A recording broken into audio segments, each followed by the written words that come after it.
Λοιπόν, η χρονιά φέτος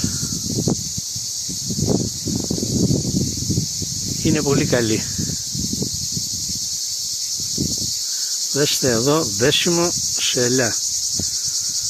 Το συγκεκριμένο δέντρο είναι μια πολύ μεγάλη ελιά. Μπορεί να μας δώσει και 2 τενεκέδες λάδι. Είναι φορτωμένο όλο. Αν κρατήσουν και αν πάει καλά η χρονιά, θα είναι μία από τις καλύτερες χρονιές για αυτό το δέντρο. Δεν το θυμάμαι ποτέ.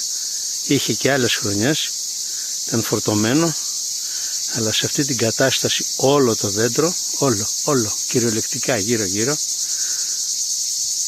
δεν το θυμάμαι ποτέ.